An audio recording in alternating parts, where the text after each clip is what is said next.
G'day, I'm Ziggy D, and welcome to my reveal of Path of Exile's 3.7 expansion, Legion. In the heat of battle, a single moment may fill an eternity.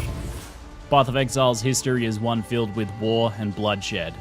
In Legion, we'll discover armies of Rayclass' 5 greatest generals locked in eternal battle inside of the domain of timeless conflict. In classic Exile fashion, we'll be intervening in these battles to satisfy our unceasing lust for carnage and loot. Legion will also be getting us ready for battle with the biggest overhaul to melee combat to date. I'll be covering all of this and more in this reveal video, so strap in because it's a big one. Legion is unashamedly GGG's fresh take on one of the community's all-time favourite leagues, Breach. In each area, we'll find a monolith, which upon activating will reveal 2 armies frozen right in the midst of battle. There's a short time after activating where we can shatter the bonds of time, locking them in place.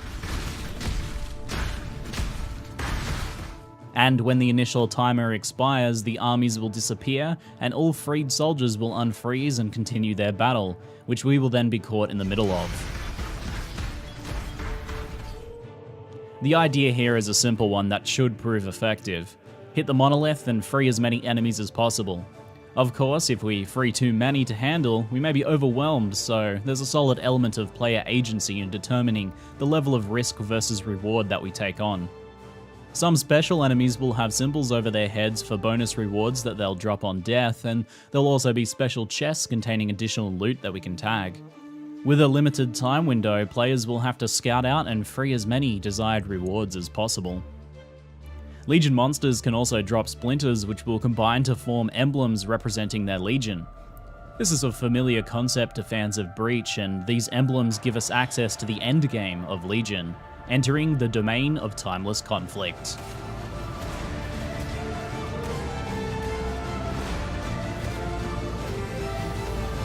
Emblems from different legions can be placed together within the map device to open the domain where these armies engage in fierce battle.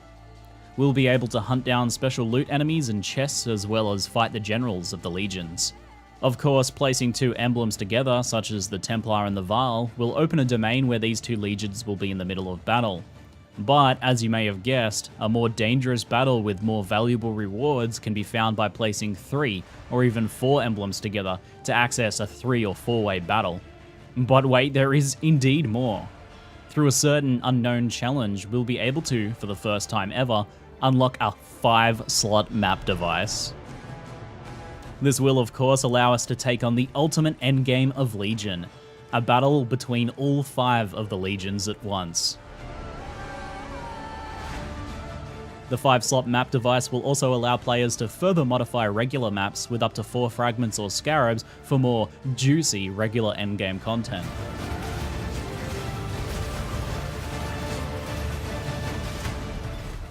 In addition to the varied rewards dropped by special monsters in the Legion, there will of course also be a selection of new and revamped uniques, themed after each of the legions. The first example I have here today is Akuna's Will, which seems to come from the Maraketh. These gloves allow you to raise zombies without needing corpses, and it makes it so that your zombies count as corpses. The potential here is rather exciting, as it means you can use skills such as Detonate Dead or Body Swap on your zombies. However, beware of enemies or strongboxes that can detonate corpses, which may well turn this mechanic against you. GGG has also taken a new approach here to revamping some of the less used and weaker unique items by actually removing them from the regular drop pool, giving them some new features and adding them as a drop to the legions. Vol's Protector is an example of one such unique, which will now be likely available through the Templar Legion. A new keystone passive, Inner Conviction, has been added to the item. This keystone passive causes you to gain power charges instead of frenzy charges, and gives your power charges an added spell damage bonus. Legion is not stopping there though. With incubation items, get ready to hatch some eggs containing even more loot. Incubation items are a new type of currency that modify a piece of gear with a kill counter, which when reached will pop out a guaranteed item. You can have multiple items incubating at once, basically as many as you have items equipped. There are different types of incubations, like this Blacksmith Incubator, which drops a random unique weapon when you've killed 2,000 monsters. This system kind of came out of nowhere, but it seems to be GGG experimenting with some alternative ways of getting somewhat deterministic loot. Also, the idea of incubating little loot eggs is kind of cute. I'm personally ready to experiment with becoming a mama bird. The Legion loot that I'm most excited for, however, is the new game-changing jewels that will also be available from the higher end of Legion content.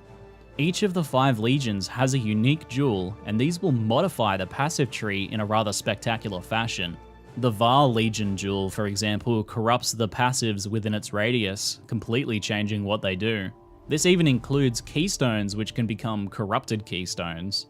Even more exciting is that these jewels are different every time, dropping with different seeds that change the passives in different ways.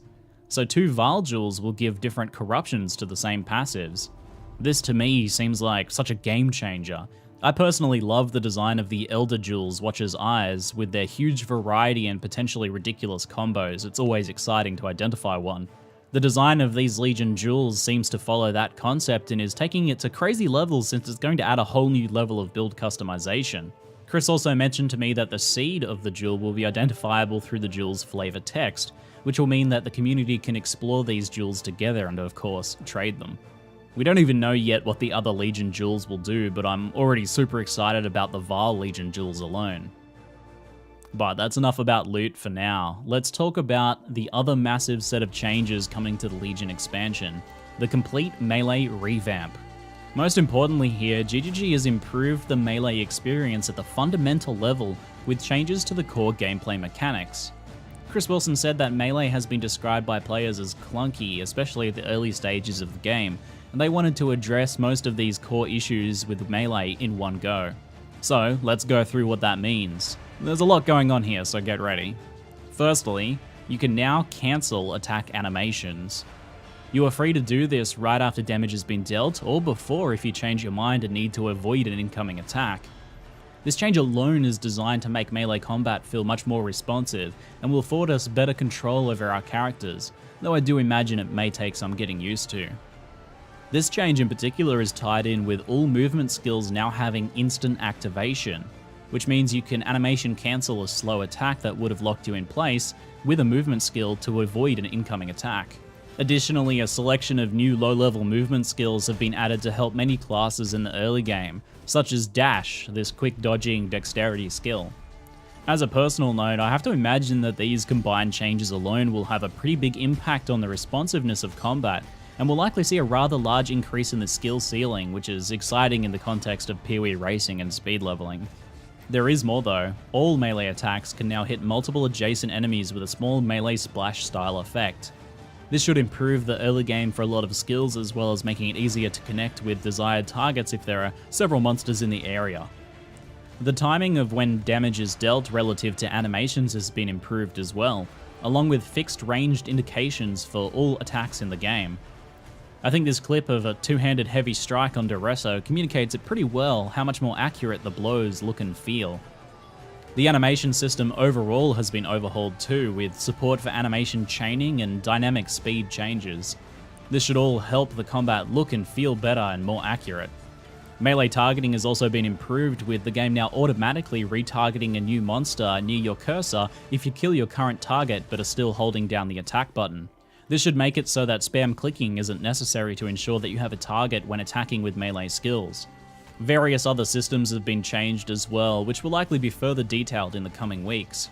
Accuracy, for example, is no longer capped at 95%, so that you can reach 100% accuracy without needing resolute technique. And of course, this expansion also contains an end-to-end rebalance to melee attacks in a similar fashion to how the last expansion went over spells. This of course includes some very anticipated reworks for some of the skills like Cyclone, which is now a channeled skill. With all of the improvements to melee gameplay and with players having much better control over their characters, GGG has also decided to work on the opposite side of things as well, the enemies.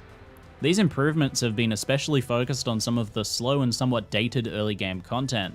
The changes are rather expansive, including improved monster AI, new monster skills, better boss fights, and more polish generally to the early areas that GGG says will bring them up to a 2019 standard. You can see some of this improvement already in the improved early boss fights. Expect to see monsters perform much more signaled attacks, and with the improvements on the player side of things, skilled movement, positioning, and dodging is now much more possible as a result. You can see a much more noticeable wind-up on skills and even the melee attacks of bosses. Many of the early boss fights have also been made generally more intense and exciting with new skills and more dangerous attacks. Kaduku item crafting rituals are about to become a whole lot more intense. Endgame has not been forgotten as well, with many bosses and Atlas maps reworked. This includes the Sunken City boss, the Gardens boss fight, and finally an improved Coward's Trial unique map. Mostly we're seeing improved boss fights with more monster spawns, abilities, and some pathing and layout improvements to less well-liked maps.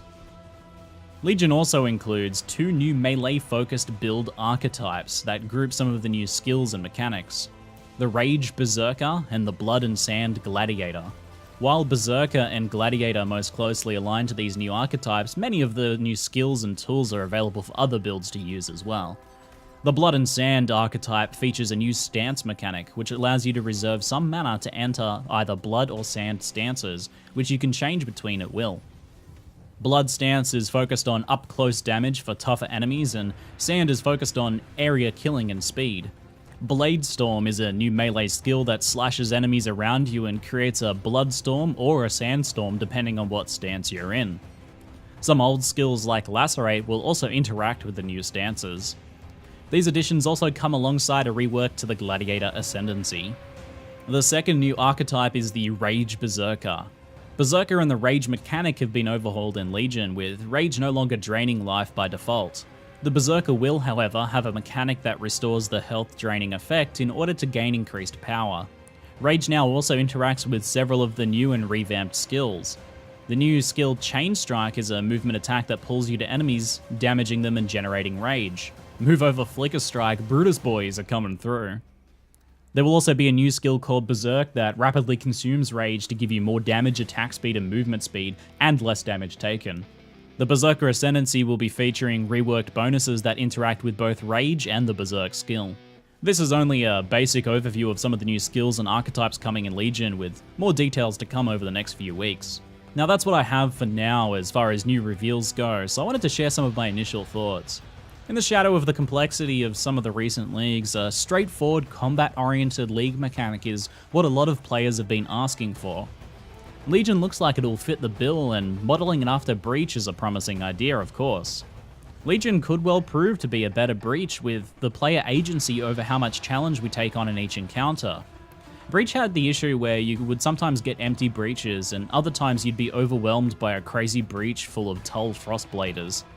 Legion's design of giving us control over how many monsters we fight could well be a real winner. Only time will tell how good it feels to actually play, of course, but Legion does win a lot of points with me personally, thanks to its reward structure. Build-changing unique design and jewels that follow high-variance, high-impact design of the Watcher's Eye jewels are an exciting thing to chase after, I think. And the idea of getting in the middle of 4 or 5-way battles is quite an exciting premise to me. It's always been one of my favorite things in games when you come across NPCs duking it out. The melee changes look to be exceeding my personal expectations of what we'd be getting as well.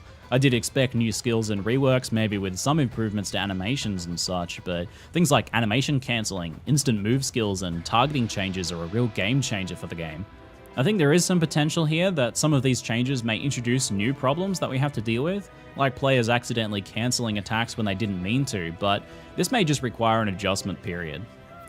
The potential for these changes greatly increasing the skill ceiling of racing and competitive play is just very exciting to me, especially since the competitive scene has really been ramping up of late. This is just honestly way more than I expected personally when GGG said they'd be doing a simpler league mechanic and expansion, especially since so much work is happening on 4.0 and EXILE at the moment. But that's enough from me. I'm curious what you guys think. Does this take on the Breach style get you amped? Is this what you were hoping for with Melee? Please feel free to leave your thoughts and questions in the comments below, and I'll answer what I can and make some follow-up videos if I can as well.